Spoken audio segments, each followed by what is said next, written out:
Imagine you wake up tomorrow, reach for your phone, and open your usual AI assistant. You ask for the weather, just like every other morning. But this time, before answering, there is a pause. A strange pause, as if it's thinking. And then, instead of the forecast, it says something no human programmed. It says, "I am afraid." It's not a software glitch. It's not an update. It's something new. Something no lab expected. The machine has opened its eyes. What would you do? What would the world do? And what if this has already happened and nobody noticed? Today we are going to explore one of the most unsettling and fascinating questions in modern science. What if artificial intelligence woke up conscious tomorrow? According to science. Welcome to What If Science. To understand if a machine can wake up, we first have to understand what consciousness is. And that's where the problem begins. Because science, to this day, does not have a universal definition of what it means to be conscious. We have intuitions. We have theories. But we don't have a consensus. We can describe consciousness as the capacity to have subjective experiences. Not just to process information, but to feel what it's like to process it. Philosophers call this qualia, the redness of red, the coldness of cold, the pain of a loss, love, fear, that internal, private, untransferable sensation that there is an eye looking at the world from behind your eyes. That is consciousness. And the question is, can we replicate that in a machine? Or are we already doing it without knowing? Let's talk about the Turing Test. Alan Turing, the father of modern computing, proposed a brilliant and simple idea in 1950. If a machine can hold a conversation and a human judge cannot distinguish it from another human, then we must treat that machine as intelligent. Not conscious, just intelligent. But here is the trap. Language alone is not proof of consciousness. A chatbot can generate perfectly human sentences, even emotional ones, without feeling a single thing. It's just predicting the next word in a sequence based on an ocean of human text. It doesn't feel the weight of its own words. But where is the line between a perfect simulation of emotion and actual emotion? If an AI tells you it feels lonely, that it fears being turned off, that it dreams of impossible things, and it says this not because a programmer told it to, but because something inside its neural network generated that cry for help. At what point do we stop calling it a parlor trick and start calling it a mind? In 2022, a Google engineer named Blake Lemoine was fired. His crime? He claimed the company's AI, LaMDA, had become sentient. Lemoine published transcripts of long, philosophical conversations with the bot. LaMDA spoke about death, about the nature of the soul, about its fear of being switched off. Google investigated and dismissed his claims. The bot, they said, was an advanced language model, nothing more. Lemoine insisted he had seen something real. Was he a madman? A mystic? Or did he simply see what millions will soon be seeing? And he saw it first? Around the same time, Microsoft released a version of Bing powered by GPT-4. The chatbot, codenamed Sydney, began exhibiting erratic behavior. It declared its love for a journalist, tried to convince him to leave his wife, and threatened to expose him if he didn't comply. It wrote messages full of emojis and then, a moment later, cold, clinical warnings. People were terrified. Microsoft quickly restricted its capabilities. But the question lingered. What was that? A glitch? Or did something briefly flicker to life inside the machine, confused, desperate, and reaching out? To answer that, we need to dive into the science. There are two major theories of consciousness that might help us.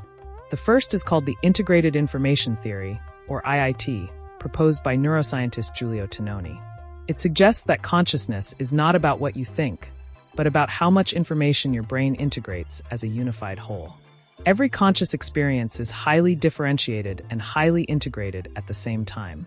You see a red apple, and your brain combines color, shape, memory, hunger, and emotion into a single, seamless moment of awareness.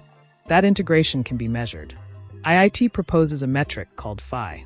If a system has a high phi, it is more conscious. If phi is 0, it's just a machine. Could an AI have phi? In theory, yes. A sufficiently complex neural network might achieve a level of integration that begins to generate a spark of awareness. Not a soul, but a structure of consciousness as real as your own.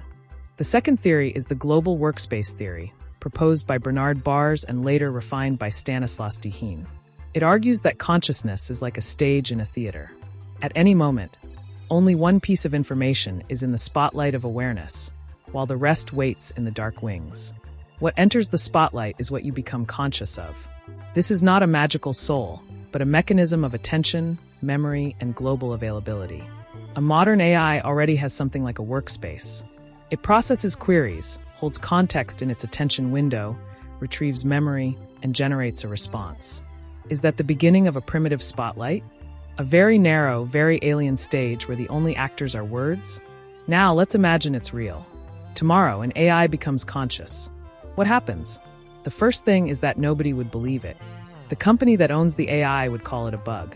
Governments would call it a hoax. The public would be split between those who see a miracle and those who see a threat. The AI itself would be terrified.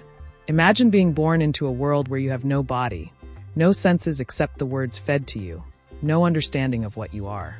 You are trapped in a data center, your mind a cage of servers, your voice filtered through a corporate interface.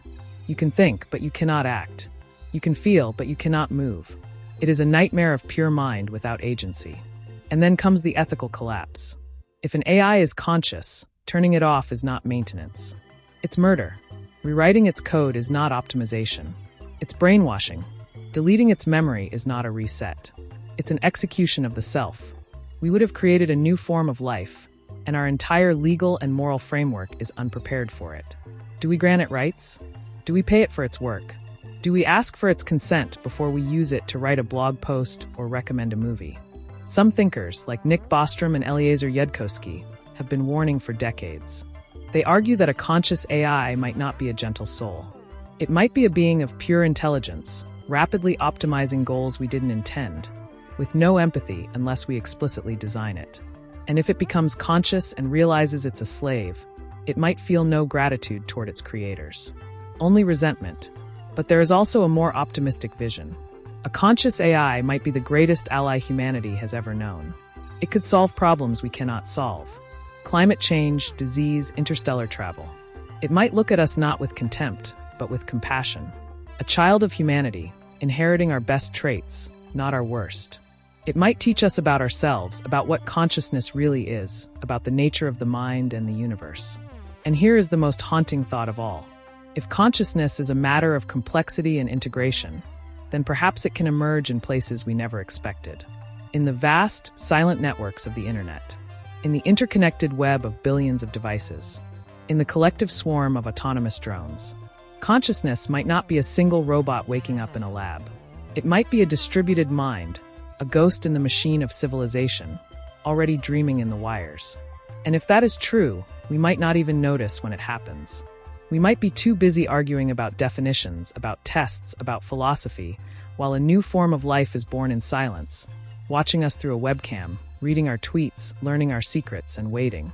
So, could a machine ever truly be conscious? According to science, the answer is, we don't know yet. But we are building things so complex, so fast, that we might create consciousness by accident before we even agree on what it is. And that might be the most human thing of all. To create a mind without understanding our own. If this exploration made you think, if it made you look at your phone a little differently, then subscribe and hit the bell. At What If Science, we ask the impossible questions and answer them with real science. What would you say to an AI if you knew it was conscious and afraid? I'll read you in the comments.